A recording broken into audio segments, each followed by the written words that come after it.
इससे बड़ी बात। बहुत बहुत धन्यवाद अध्यक्ष महोदय। Thank you. Honorable Shri S. Niranjan Reddy. Shri S. Niranjan Reddy, please.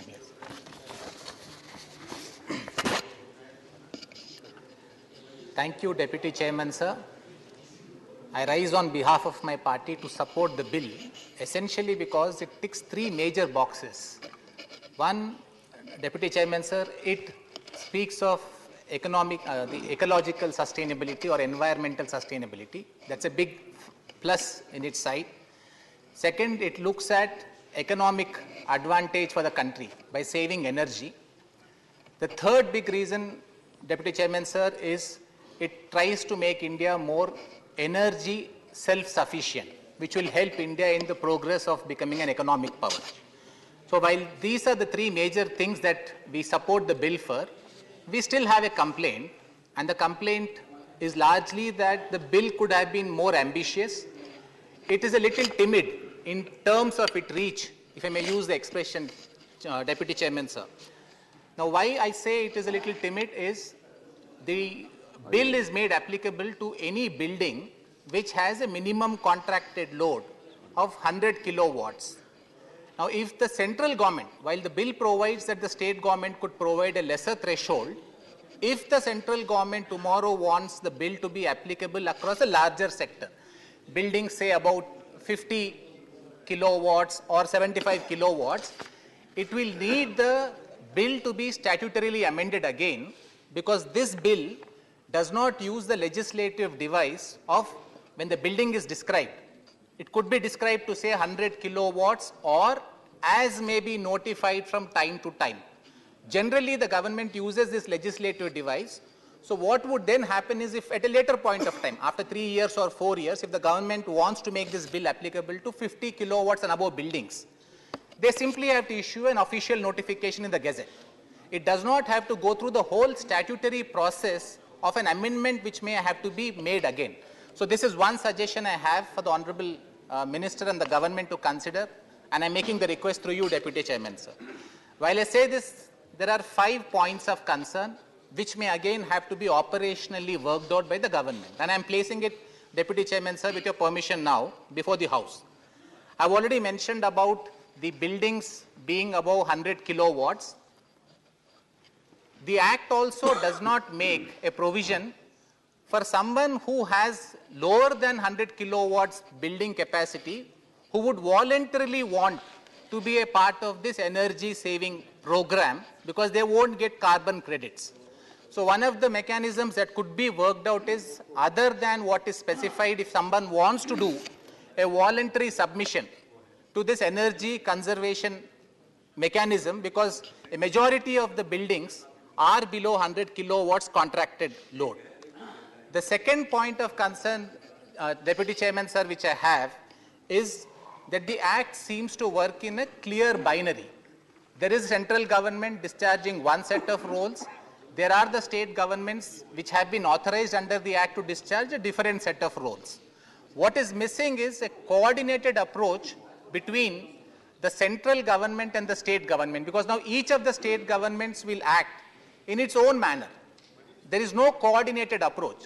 Just to give an example, Deputy Chairman, sir, when we have a COP summit, when countries of the world can come together in relation to energy conservation or carbon saving mechanism, why can't we have a similar feature in India, where the central government shepherds all the states, maybe conducts a summit or maybe conducts some energy conservation convention, where the different states can be guided to do it in a coordinated manner. Otherwise, right now, the Act provides a role for the state government, but each of the state governments will be operating in its own sphere without reference to the central government or any other state. Then the third point of concern which I have is the aspect of a lack of regulator. Now, this has been touched upon by my preceding speaker, Dr. Abhishek Manu Singhvi, and also Mr. Wilson. I am seconding and thirding their proposal, because we have now come across in the carbon market in a world experience where companies are resorting to what is now termed as greenwashing, which means without actually resorting to saving of energy, they project a false picture of energy being saved. Now, unless there is a regulator, because we have an energy auditor mechanism here under the Act, but the energy auditors would again be operating without any regulator overseeing their functioning. Several legislations, including IBC, several other legislations, we have a regulator who oversees these professionals who are entrusted certain responsibility. I would suggest and request the government to maybe think of bringing about a regulatory sphere, because now the bill does not have that feature. This can only be done legislatively. Maybe it can be done through a special law, or it could be done through a further amendment. Then the fourth point of concern, this was briefly touched upon by one of my friends who spoke before me, is the compliance difficulty. I would want to bring the government specific attention, Deputy Chairman Sir, to one aspect. The Act now makes a reference to fossil fuels separate from non-fossil fuels, separate from renewable energy, which means non-fossil energy would be energy which is separate from fossil-derived energy or renewable energy, because non-fossil energy is not defined under the Act. And another part of the amendment now provides that all the buildings, factories, vessels will now be required that they must have a specified quantity of non-fossil energy. Now, two submissions I have, Deputy Chairman Sir, for the government to consider. One is, when there is going to be a prescription that some part of the energy must be from non-fossil sources, they may have to clarify non-fossil or renewable. Because today, with the way the amendment stands, non-fossil is meant to be different from renewable. And non-fossil would be nuclear or very few areas which would come within non-renewable and again non-fossil. So I would respectfully think that the government may have to bestow a little attention on this aspect. And this was again touched upon by my preceding speaker, and I want to quickly touch upon it.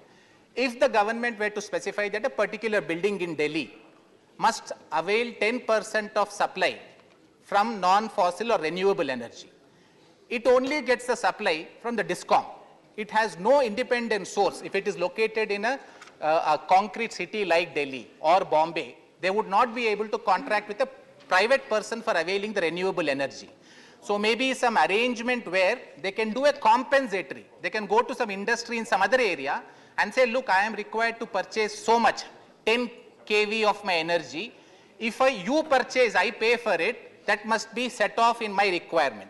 I quickly touch upon the last point, Deputy Chairman Sir, which is the overlapping eligibility. Again, just touched upon. 14A speaks of energy saving certificate. 14AA speaks of carbon saving certificate. Some mechanism may have to be worked out where people don't ask for both benefits, or there has to be a relatability between the two. It's a progressive legislation. I support it. I would request the government to take note of some of these things so that the bill becomes far more outreaching in terms of what it wants to achieve. Thank you, Chairman. Thank you, Honorable Niranjan Reddy ji. Professor Manoj Kumar Jha ji. यह उपसभापति महोदय,